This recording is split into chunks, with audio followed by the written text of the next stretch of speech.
Halo teman-teman, jumpa lagi di acara 5MS, 5 menit sekilas info.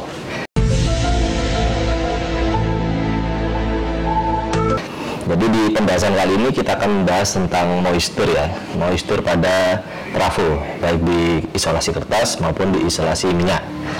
Bagaimana tentang moisture? Sebelum itu kita bumper dulu.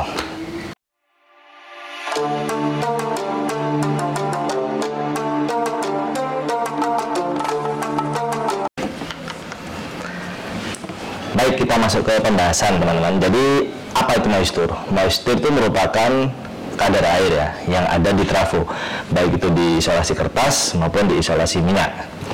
Jadi kadar air ini bisa bercampur dengan kertas dan minyak.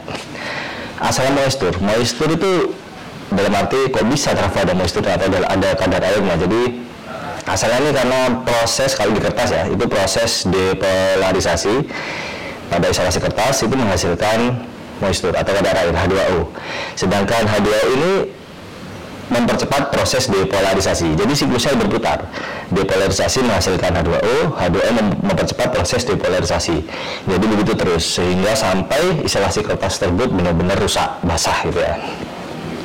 Dan kalau pada minyak ada proses namanya hidrolisis ya, atau menghasilkan hidrogen ya seperti combustible gas ya, TBCG, itu lain pembahasan. Jadi minyak itu akan menghasilkan hidrogen ya, bisa melalui partial discharge dan lain sebagainya ya. Pada proses itu akan menghasilkan hidrogen, dan ketika bercampur dengan oksigen maka akan menghasilkan H2O atau air. Sedangkan oksigen itu berasal dari mana? Bisa dari pada saat pemeliharaan ya, misalnya penggantian busing atau penggantian minyak, atau bisa juga dalam proses pernafasan trafo, terutama kalau trafo yang tidak memiliki rubber bag.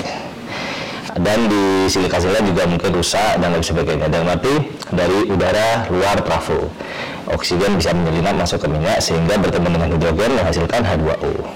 Jadi di situ asalnya moisture. Sedangkan pada efeknya itu apa?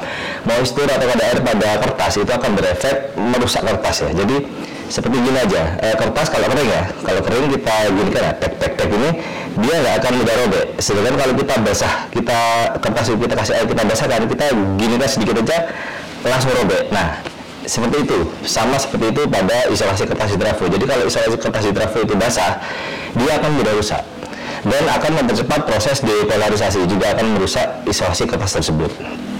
Sedangkan pada minyak, efeknya itu akan menurunkan nilai isolasi minyak tersebut. Jadi minyak tersebut ketika bercampur dengan kadar air, maka breakdown voltage-nya ya itu nilai akan turun sehingga akan lebih mudah untuk breakdown seperti itu. Nah, sekarang kita akan bahas di mana moisture tersebut. Dalam arti di kertas sama di minyak kan ada sama-sama ada moisture tuh.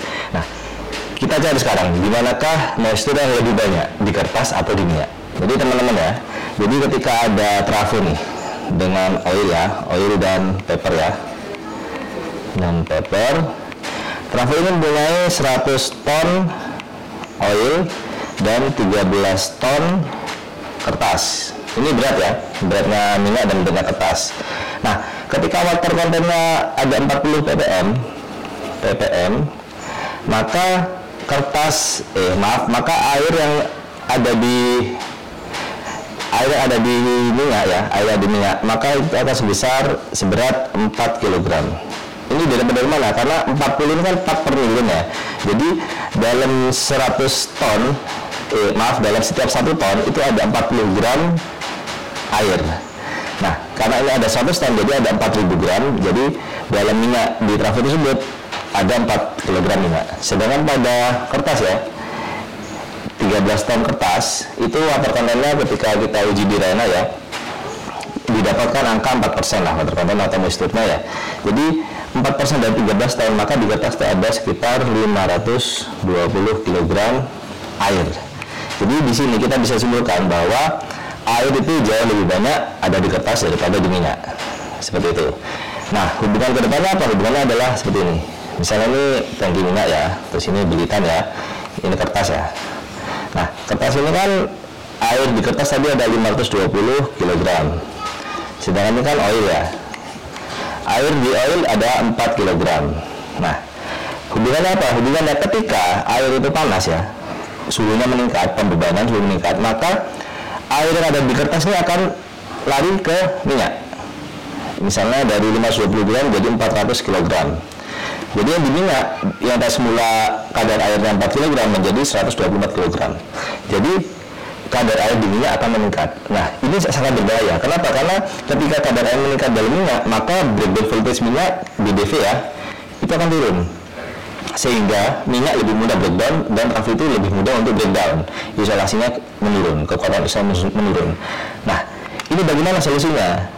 Ketika kertas sudah basah. Nah, perlu di disclaimer ya, kertas basah ini terjadi pada trafo-trafo yang sudah tua. Karena memang proses itu proses alami ya. Proses alami kalau semakin tua trafo maka kertas itu akan semakin basah. Ya itu tadi proses depolarisasi menghasilkan air akan bercepat proses depolarisasi. Itu sudah yang wajar ya. Idamat itu fenomena yang wajar. Jadi ini terjadi pada trafo yang sudah tua. Nah, bagaimana jika kita naik trafo tua sedangkan kita masih belum punya trafo pengganti? Ada beberapa langkah yang bisa kita tempuh ya. Yang nomor satu itu derating ya. Jadi ketika misalnya trafo yang tua itu 60 MVA, maka kita bisa melakukan pembebanan maksimal 30 MVA. Kita turunkan ratingnya, meskipun dia bisa dibebani sampai 60, kita maksimal pembebanan 30. Tujuannya apa? Tujuannya agar suhu tersebut, trafo tersebut suhunya tidak terlalu tinggi. Dengan pembebanan yang turun, maka suhu itu akan diharapkan ikut turun. Jadi ketika suhu turun, maka air yang ada di dalam kertas itu semakin sedikit yang akan bercampur dengan minyak, sehingga kemungkinan breakdown akan semakin kecil. Yang pertama derating. Yang nomor dua, sistem pendinginan. Nah, sistem pendinginan yang kita semakin optimalkan, bisa menggunakan ONAF ya, atau bahkan mungkin ODAF atau yang lain. Jadi kita turunkan suhu trafo. Tujuannya apa? Tujuannya tetap sama, yaitu biar kadar air yang ada di dalam kertas tidak keluar bercampur dengan minyak. Selain kedua ini, ada satu lagi, namanya filter minyak. Jadi kita bisa memfilter kadar air yang ada dalam minyak dengan alat namanya filter minyak yang secara awam. Nah, ini bisa menghilangkan kadar air dalam minyak. Tapi filter minyak ini hanyalah bersifat sementara. Karena kenapa? Karena begitu minyak sudah difilter, maka dalam jangka waktu berapa lama dia akan tinggi lagi kadar airnya. Kenapa? Karena dalam kertas itu tidak ikut terfilter, yang terfilter hanya dalam minyak. Jadi begitu minyak dia udah difilter, udah bersih kadar airnya.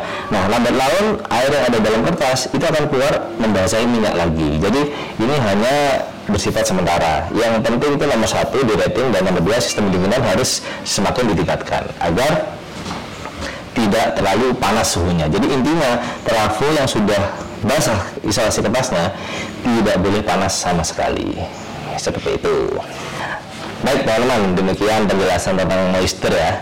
Jadi semoga bermanfaat buat teman-teman yang mencari referensi apa sih moisture itu di trafo dan efeknya apa dan bagaimana cara kita mengatasinya. Bukan mengatasinya ya, dalam arti itu ya biar umur trafo lebih panjang seperti itu. Oke, terima kasih. Jangan lupa like, share, dan komen ya kalau ada pertanyaan.